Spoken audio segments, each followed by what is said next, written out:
있잖아요. 정말 단 한 문장에 새삼을 잠시 멈추게 할 때가 있죠? 상상하기도 힘든 그런 비극 앞에서 대체 어떻게 용서라는 말을 할 수 있을까요? 오늘 바로 그 가장 심오한 말 한마디의 무게, 또 그 안에 담긴 의미를 같이 한번 파헤쳐 보려고 합니다.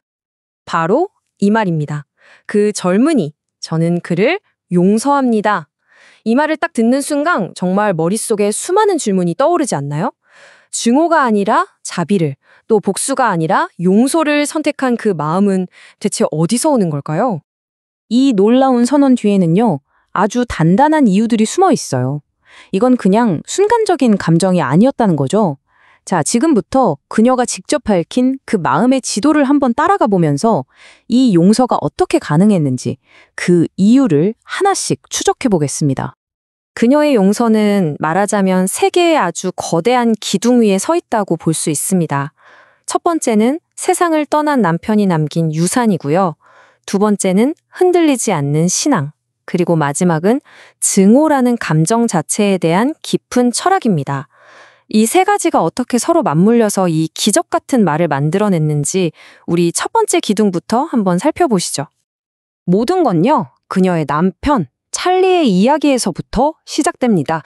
그러니까 그녀의 용서는 단순한 개인적인 감정을 넘어선 거였어요. 남편이 평생을 바쳐서 지키려고 했던 그 사명을 그녀가 이어가는 행동이었던 거죠. 그게 바로 구원의 유산입니다. 그녀는 이렇게 말을 시작합니다. 제 남편 찰리는 이 한마디에 그가 어떤 사람이었는지 또 그녀에게 어떤 의미였는지를 다 담으려는 것처럼 잠시 숨을 고르는 듯해요. 이 모든 이야기의 핵심은 바로 그에게 있었던 거죠. 젊은이들을 구원하고 싶어 했습니다. 바로 이거였어요. 그의 사명이. 길을 잃고 방황하는 젊은이들한테 손을 내밀어 주는 것. 그의 삶의 목적은 파괴가 아니라 구원이었습니다. 그런데 바로 이 지점에서 이 이야기는 너무나 가슴 아픈 아이러니와 마주하게 됩니다. 자신의 목숨을 앗아간 가로 그 사람 같은 이 문장이 완성되는 순간 모든 게 명확해지는 거죠. 아, 그녀의 용서는 슬픔을 억누르는 게 아니었구나. 남편의 삶 자체, 그의 사명을 가장 고통스러운 방식으로 완성시키는 행동이었던 겁니다. 증오의 고리를 스스로 끊어내고 남편의 유산을 이어가기로 선택한 거죠. 하지만 남편의 유산을 잇는 것만으로는 이 엄청난 용서를 다 설명하기엔 좀 부족할 수도 있겠죠. 그녀의 마음속에는 또 다른 아주 강력한 기둥이 버티고 있었습니다. 그건 바로 그녀의 신앙, 그리고 그 신앙이 보여주는 가장 궁극적인 본보기였어요. 그녀가 떠올린 건 바로 이 기도였습니다. 아버지, 저들을 용서하여 주십시오. 저들은 자기들이 무슨 일을 하는지 모릅니다. 이건 자기를 박해하는 사람들에 향한 원망이 아니잖아요. 오히려 그들의 무지에 대한 연민, 그리고 신적인 용서의 정점이라고 할 수 있죠. 그녀에게 용서는 선택지가 아니라 그냥 따라야만 하는 길이었던 겁니다.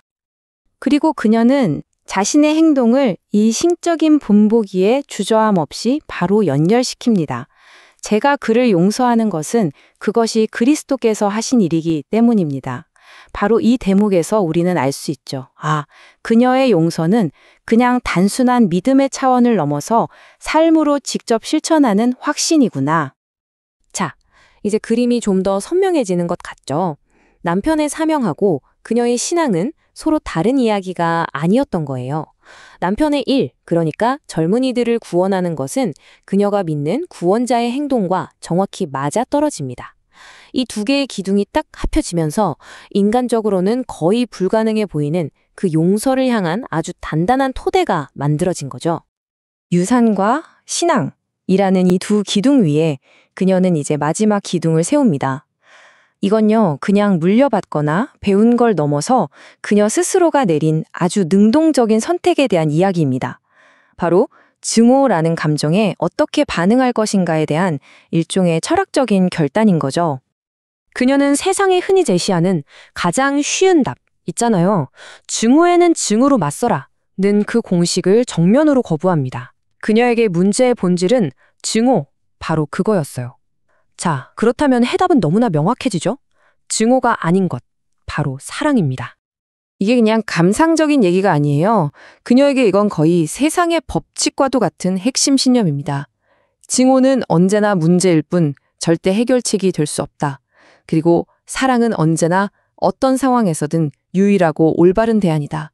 이런 확신이 있었기 때문에 그녀는 한치의 망설임도 없었던 겁니다. 하지만 사랑이라는 이 철학은요, 가장 혹독한 시험대 앞에서 진짜 그 가치가 드러나는 법이죠. 이 사랑은 우리가 그냥 사랑하기 쉬운 사람들만을 향하는 게 아닙니다. 그녀는 이 원칙을 상상할 수 있는 가장 극한의 상황, 바로 원수에게까지 밀어붙입니다. 그녀의 생각은 아주 명확한 단계를 따라가요. 첫째, 증오를 답으로 삼지 않겠다고 결심한다. 둘째, 그 빈자리를 사랑으로 채운다. 그리고 그 사랑의 범위를 점점 넓혀서 나를 미워하는 원수에게까지, 그리고 마침내는 나를 박해하는 자에게까지 확장하는 거죠. 이게 바로 그녀가 보여준 급진적인 사랑의 과정입니다. 우리의 원수를 위한 사랑, 그리고 우리를 박해하는 자들을 위한 사랑. 이 마지막 말에서 우리는 확실히 알 수 있습니다. 아, 그녀의 사랑에는 어떤 조건도 예외도 없구나. 이것이 그녀가 도달한 철학의 최종 결론인 셈이죠. 결국 우리가 지금까지 살펴본 이 세 개의 기둥, 남편의 유산, 신적인 본보기를 따르는 신앙, 그리고 증오를 거부하는 철학, 이 모든 게 하나로 합쳐져서 나는 그를 용서한다는 바로 그 한마디를 단단하게 떠받치고 있었던 겁니다. 이 중에 어느 하나라도 없었다면 아마 불가능했을 정말 기적에 가까운 은혜의 행위였죠.